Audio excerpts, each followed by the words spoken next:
Assalamualaikum warahmatullahi wabarakatuh. Trending Indonesia dimanapun kalian berada, dari Sabang sampai Merauke, dari Mengat sampai Pulau Rote. Merdeka, merdeka, merdeka.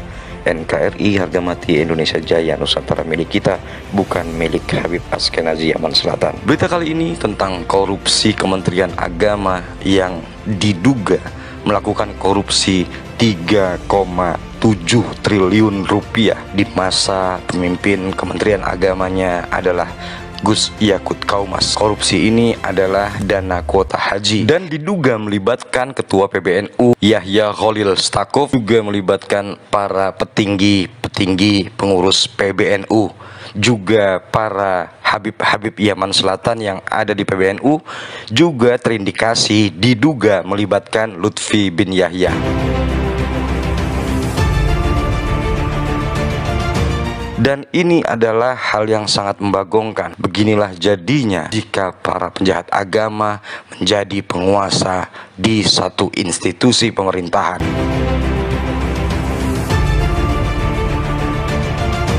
Dan kasus ini harus diusut tuntas, serta pengurus besar PBNU harus mengadakan MLB atau musyawarah luar biasa.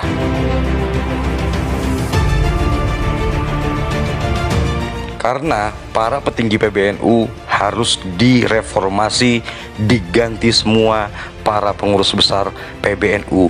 Karena yang duduk di pengurus besar PBNU saat ini adalah orang-orang yang tidak berkompeten, dan juga mereka adalah orang-orang yang bermasalah.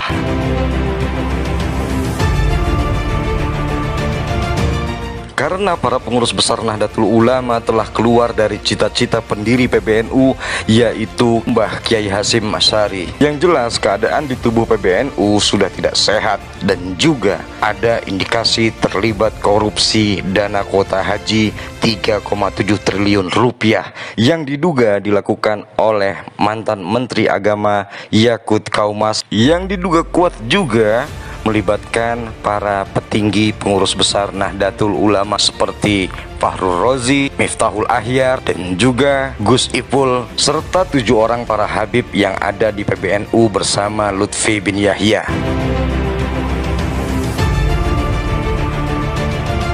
Dan dengan alasan tersebut, pengurus besar Nahdlatul Ulama, Ketua PBNU, dan seluruh stafnya harus diganti dengan orang-orang baru yang lebih kompeten, seperti Kiai Said Agil Sirat menjadi Rois Am PBNU, dan juga Kiai Marzuki Mustamar sebagai Ketua PBNU yang baru, ataupun diganti dengan Kiai Haji Madudin Usman Al-Bantani bersama Gus Abbas Cirebon.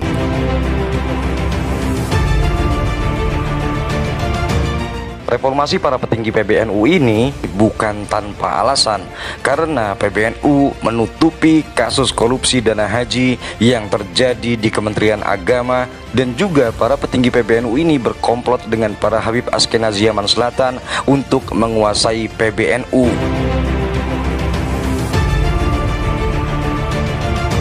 Yaitu dengan cara membiarkan para Habib Askenazi Yaman Selatan merubah sejarah berdirinya Nahdlatul Ulama. Dan ini tidak boleh dibiarkan, karena mereka ingin menghegemoni umat Islam di Indonesia dengan menguasai PBNU, dan mereka mengarang cerita bahwa pendiri PBNU adalah mereka dari golongan Habib Askenazi Yaman Selatan.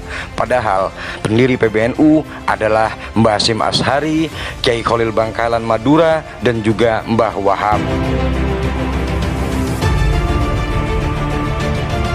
Kelakuan pembelokan sejarah berdirinya PBNU ini dilakukan oleh komplotan Lutfi bin Yahya yang mengatakan bahwa Kiai Irfan yang mengatakan bahwa kakek Lutfi bin Yahya adalah pendiri PBNU, dan semua orang bertanya-tanya siapakah Kiai Irfan itu, karena seluruh kiai di Pulau Jawa tidak ada yang mengenalnya. Dan ini adalah kebohongan dari Lutfi bin Yahya, sang pemalsu sejarah bangsa Indonesia. Dan kembali kepada dugaan korupsi Kementerian Agama di era Gus Yakut Kaumas, kita lihat videonya bersama-sama berikut ini. Penambahan kota ini kan adalah bukan domain kami Pak untuk menetapkan, tapi adalah pimpinan. Bukan kewenangan kami Pak untuk menetapkan pimpinan ya. Kota ini. Itu adalah pimpinan. Siapa? Kewenangan siapa? Kewenangan Hah? kewenangan Menteri Agama, Pak. Pemberangkatan 3.503 jamaah haji khusus dengan status tanpa antri. Mendaftar antri, tahun ya? 2024 dan berangkat tahun 2024. Kok diam? Kok diam? Nggak jawab? 2000 years. Anda sehat? Anda sehat? Alhamdulillah sehat. Anda tidak bisu kan? Tentunya kan bisa bicara Pak ya. Silakan Pak, mau dijawab Pak daripada ini. Itu hak haji reguler, Pak, yang sudah puluhan tahun menunggu. Bapak, masa Bapak ambil? Iya. Tega betul kita. Puluhan tahun mereka menunggu, Pak. Ya, banyak emang. Lumayan 9.000 orang akan berangkat itu. Bapak berikan kepada orang yang berduit berangkat haji. Ada satu video yang mana Kiai Haji Ashad Syamsul Arifin memberikan ketegasan semasa hidup beliau dalam membela NU. Apabila ada orang berpidato baik dari PBNU tapi merugikan NU, jangan diikuti. Jangan diikuti kalau ingin selamat. Ada orang berpidato tapi merugikan NU, jangan diikuti. Baik dari PBNU. Berikut videonya. Itu memang orang yang pidato anak sehat dari kain ma'afin batu dari PBNU, batu dari PBNU, batu dari PBNU. Maka kuda kiasat ada tapi kuda itu merugikan NU siapa? Jadi kalau ada orang berpidato memberikan nasihat dari mana saja, walaupun dari PBNU, walaupun saya sendiri, Kiai Ashad sendiri berpidato, tapi pidato saya merugikan NU, jangan diikuti. Cak toro enak. Meyakini bahwa para habaib ini memang memiliki silsilah yang sambung kepada Rasulullah Sallallahu Alaihi Wasallam. NU harus solid, NU harus jelas, karena banyak sekali mereka itu yang nyusup di NU. Apakah ini nanti saya nggak tahu ke depannya ini. Kalau kami sudah tahu, yang di bawah-bawah saya anggap anak-anak kecil itu nggak ngerti. Ada yang mereka ini kedepannya ini sangat membahayakan, tapi mereka tidak peka. Mereka sekarang marah kalau dulu nggak boleh, nggak mau, katanya hubungan dengan kaum kita kalau menikah karena tidak ini dianggap zina. Mereka sekarang mulai bersembunyi besanan dengan para kiai-kiai yang memiliki pondok-pondok pesantren besar. Mulai ada apa ini? Kalau mereka sudah mengikuti plat G ini menjadi tidak mau ngaji, malah gak gelem ngaji. Apa alasannya? Ada yang mereka setelah saya selidiki satu mengaku, bahkan dikatakan sampean sudah usah NU-NU-an, tidak usah Muhammadiyah, tapi sampean Islam yang umum, tapi direkrut oleh dia plat G tersebut. Apakah hal ini tidak menjadi prihatin?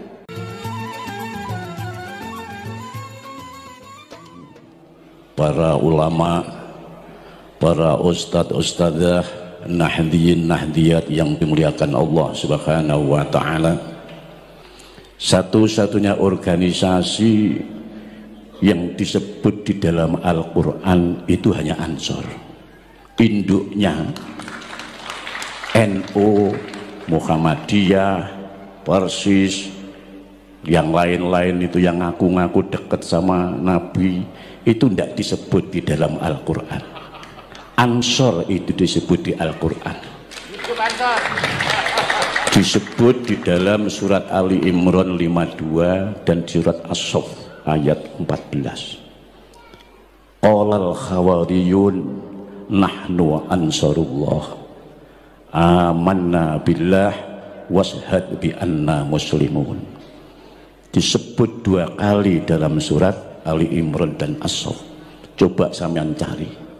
NU enggak disebut, Muhammadiyah enggak disebut di Al-Qur'an, tapi Ansor disebut oleh Allah dalam Al-Qur'an. Nabi katanya enggak pernah. Nabi pernah. Justru yang mengadakan maulid pertama itu adalah Nabi. Tapi model ikhtifalnya Nabi itu dengan cara berpuasa di hari Senin. Itu dalilnya. Ya Rasulullah, kok sampean ini puasa di hari Senin? Iya, karena yaumul isnin yauma wulidtu. Hari Senin itu hari di mana aku dilahirkan. Itu loh buktinya Nabi mengadakan acara maulid dengan berpuasa. Allahumma sholli ala Muhammad. Sehingga ini semua yang menjadikan kita ini ikhtifal bilaudin Nabi adalah merupakan sebuah ungkapan gembira. Lu jenenge wong seneng, ada yang jingkrak-jingkrak, ada yang macam-macam, namanya orang seneng. Wong seneng kok dadak niru Nabi, kita ya seneng. Wong kami juga setiap Senin juga puasa. Istri saya itu ya kalau puasa juga, kami itu sekeluarga kalau hari Senin puasa, Kamis puasa. Karena apa? Ya tadi itu, karena Nabi mengatakan hari Senin itu adalah hari aku dilahirkan. Kalau hari Kamis itu adalah di mana hari buku amalan catatan kalian dipelaporkan oleh malaikat juru catat Raqib dan Yatid kepada Allah Subhanahu wa taala. Saat kamu itu dilaporkan buku amalan catatanmu, kamu dalam keadaan puasa. Jangan sampai kamu itu dicatat catatanmu itu dilaporkan Allah, kamu dalam keadaan mampir di jalan Danau Tempe. Ya ruwet. Dalam keadaan puasa kamu itu dilaporkan.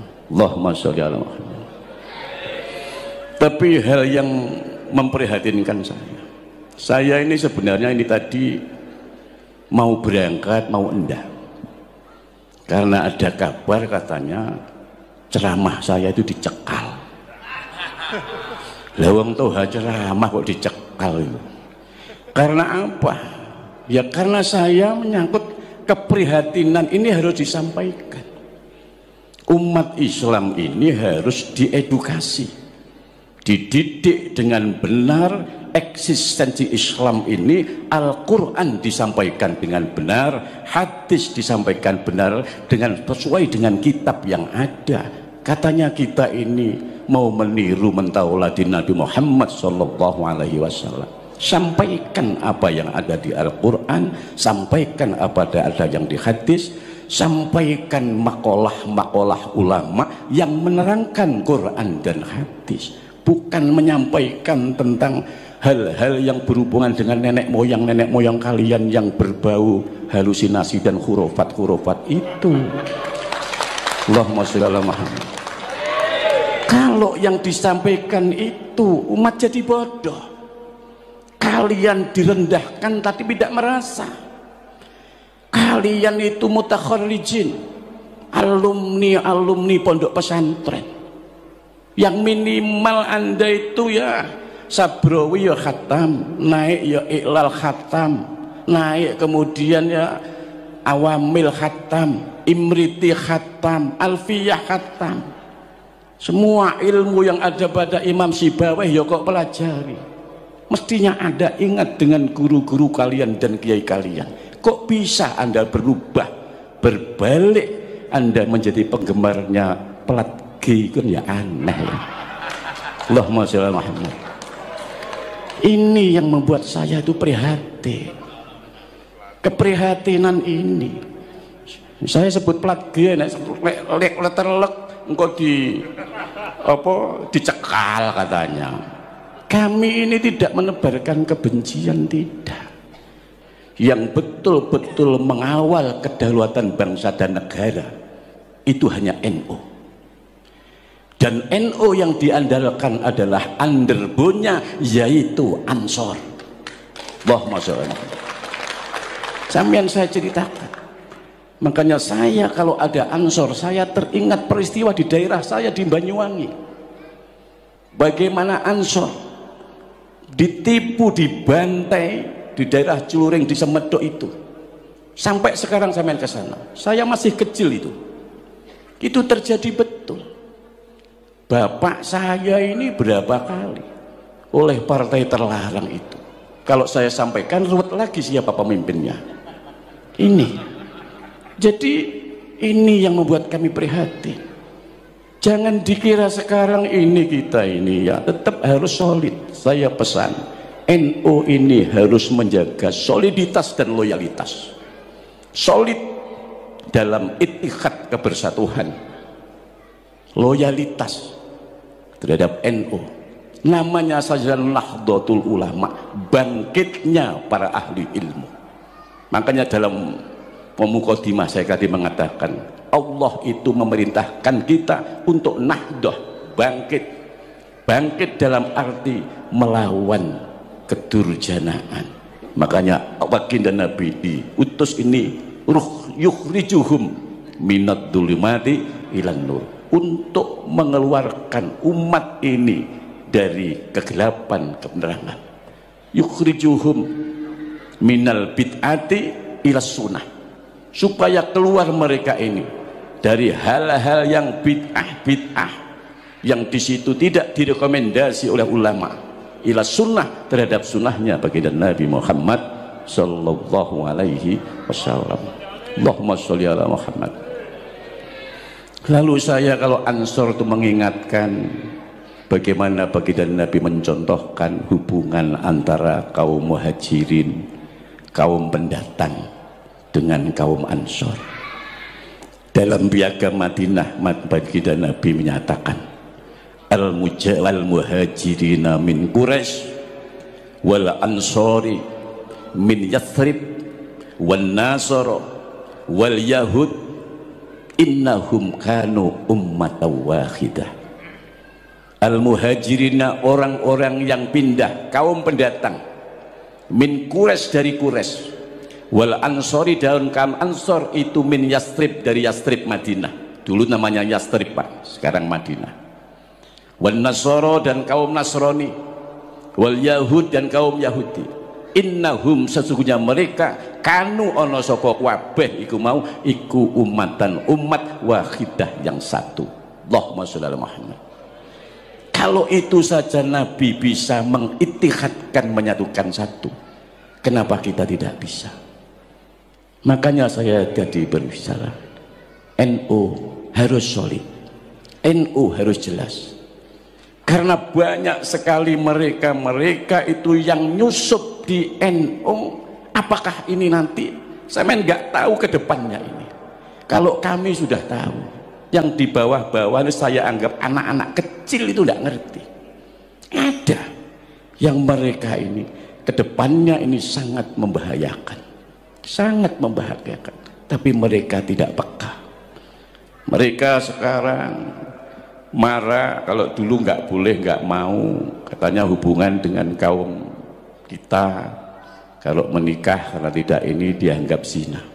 Mereka sekarang mulai bersembunyi, bisanan dengan para kiai-kiai yang memiliki pondok-pondok pesantren besar. Mulai ada apa ini? Kalian tidak tahu. Ada, saya bersahabat banyak dengan kalangan plat G itu, saya banyak bersahabat. Di depan G itu baik, tapi di belakang saya ada. Murid-murid saya itu banyak, ribuan bahkan ratusan. Kalau mereka sudah mengikuti plat G ini, menjadi tidak mau ngaji, malah gak gelem ngaji. Apa alasannya? Ada yang mereka setelah saya selidiki satu mengaku, bahkan dikatakan kalau sama ini sudah usah NU-NU-an, tidak usah Muhammadiyah, tapi sampai Islam yang umum, tapi direkrut oleh dia plat G tersebut. Apakah hal ini tidak menjadi prihatin? Prihatin. Kalian mungkin tidak bisa merasakan hal itu. Kami yang menjaga bagaimana kelangsungan Islam Ahlu Sunnah wal Jamaah dia ke depan, ini sangat Karena bagaimanapun juga yang nanti pada akhirnya yang akan menderita adalah orang-orang Islam. Negara ini yang menjadi target. Allahumma sholli ala Muhammad. Assalamualaikum warahmatullahi wabarakatuh.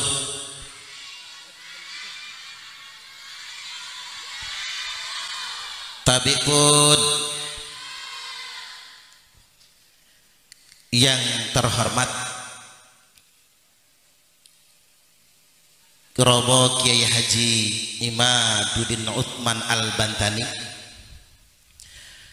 mata'anallahu bituli hayatih wa nafa'anallahu bi'ulubih, Allahumma amin.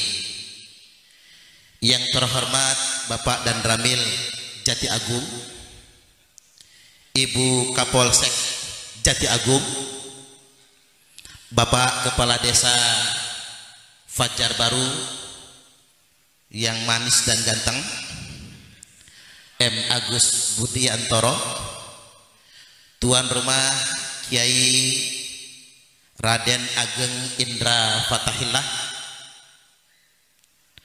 Kasepuhan PWI Lampung, kalau di NU seperti Roi Suryah, yakni Romo Kiai Haji Raden Muhammad Soleh Bajuri MHI. Kasepuhan PWI Lampung juga Dr. Kiai Haji Rosidi MA. Kemudian yang kami ta'zimi Mustasyar PCNU Lampung Selatan Romo Kiai Haji Nurkholis Ahmad. Selanjutnya para kiai yang lainnya nanti biar Yai Imat aja yang menyebutkan karena sudah saya tuliskan biar nggak berulang-ulang. Baik Bapak Ibu, kita ada dua sesi. Sesi pertama pemaparan 30 menit. Sesi kedua tanya jawab. Nanti penanya harus naik ke podium itu yang di tengah. Jadi setiap penanya satu termin 3 orang memperkenalkan diri dan bertanya dari podium yang ada di sana. Pertanyaannya dibuat efektif karena memberi kesempatan yang lain juga untuk bertanya. Selanjutnya sebelum kita mulai, seperti yang dikatakan Pak Kades tadi, PWI Laskar Sabilillah tidak ada apa istilah, bukan, kalau politik udah jelas, ini nggak ada politik ya. Kita ini politik NKRI, presiden kita Prabowo Subianto dan Mas Gibran Raka Buming Raka, gambarnya udah di sono tuh ya. Terus kita ini tidak ada juragannya. Halo, halo, seperti yang dituduhkan beberapa waktu yang lalu, seolah-olah PWI ini ada juragannya. Saya sampaikan PWI LS tidak ada juragan. Ini gerakan umat, gerakan Nahdien akar rumput dari kantong kita masing-masing. Termasuk acara malam ini, sebagian besar dari kantongnya Ki Ageng Indra Fatahillah. Kita doakan beliau tambah kaya. Janjinya mau nyumbang seragam laskar. Amin. Awas saya tagih pokoknya. Ini murni. Jadi nggak ada juragannya, nggak ada kekuatan politik di belakangnya, nggak ada pengusaha yang memodalinya. Murni dari kantong kita masing-masing dan dari anggaran PWI Provinsi Lampung. Jadi begitu. Kita sudah kangen mendengar paparan Yai Imat. Kita langsung saja sesi pertama pemaparan dari Mujaddid awal abad kedua Nahdlatul Ulama Kiai Haji Imaduddin Utsman Al-Bantani. Kepada beliau dipersilakan.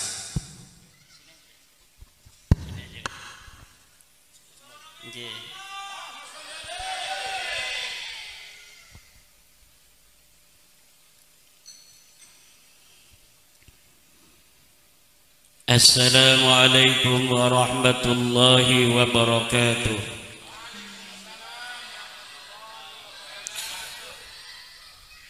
Alhamdulillahil malikil hakim, al-jawadil karimil azizir rahim. فالطريق إليه واضح للقاصدين والدليل عليه لائح للناظرين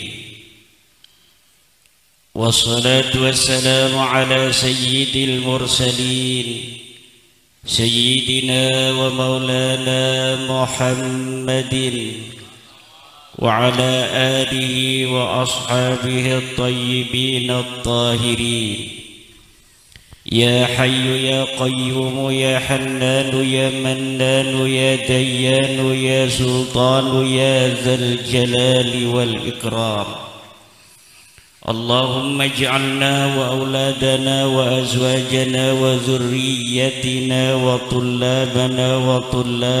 وطلابنا من أوليائك المقربين والعلماء العاملين الراسخين العابدين الزاهدين المتواضعين المفتوحين المرزوقين المحبوبين المجاهدين الطاهرين. يا جبار يا جبار يا جبار يا جبار يا قهار يا قهار يا قهار يا ذا البطش الشديد. أما بعد فيا أصحاب الفضائل حضرات المكرمين para alim, para ulama, para kesepuhan, wabil khusus sahibil bait, sahibil fadilah Kiai Ki Ageng Raden Indra Fatahillah. Semoga senantiasa dalam keberkahan dari Allah Subhanahu wa Ta'ala. Ketua Pengurus Perjuangan Wali Songo Indonesia Provinsi Lampung, Ad-Da'i ilallah Kiai Haji Suparman Abdul Karim. Saya ingat Imaduddin Usman. Bapak Kiai Haji Raden Muhammad Saleh Bajuri, Dr. Kiai Haji Rosidi MA, Kiai Haji Nur Khalis Ahmad, Kiai Haji Ahmad Nur Samad, Kiai Haji Andi Alawi, Kiai Haji Wahono Rahman, Kiai Haji Salahuddin Mahfud, Kiai Haji Mustafa, Kiai Haji Imran, Kiai Haji Suryanto, Gus Zamzami, Ustadz Mahfuddin, Al-Mukarram Kiai Mustafa, Panglima PWI Bandar Lampung, Ketua PWI Lampung Selatan, Panglima PWI Lampung Selatan, Bapak Dan Ramil Jati Agung, Bapak Kapolsek Jati Agung, dan kebanggaan kita bersama Kepala Desa Muhammad Agus Budiantoro. Semoga terpilih jadi kades lagi, nanti terpilih jadi Ketua DPRD Provinsi Lampung Selatan. Habis jadi lurah 2 periode DPRD baru bupati.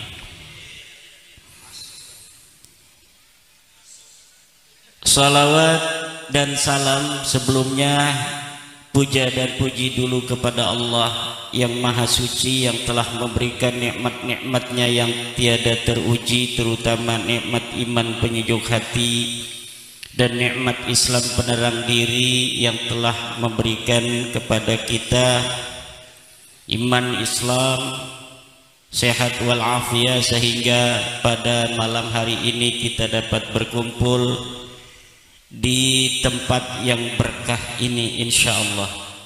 tempat ini akan semakin berkah dari sebelumnya. Amin ya rabbal. Salawat dan salam marilah kita sanjungkan kepada baginda Nabi besar Muhammad, manusia yang wajib kita cintai. Nabi Muhammad adalah manusia yang wajib kita cintai. Selain Nabi Muhammad, manusia yang wajib kita cintai ada agama, juga bela negara, ikhlas jihad dan sahih bersama ulama. Relakan kami pergi dan berjuang, jadi perisai trawali dan kebenaran. Meski harus berkorban, nyawa satu di badan, demi kebenaran menang dan ditegak.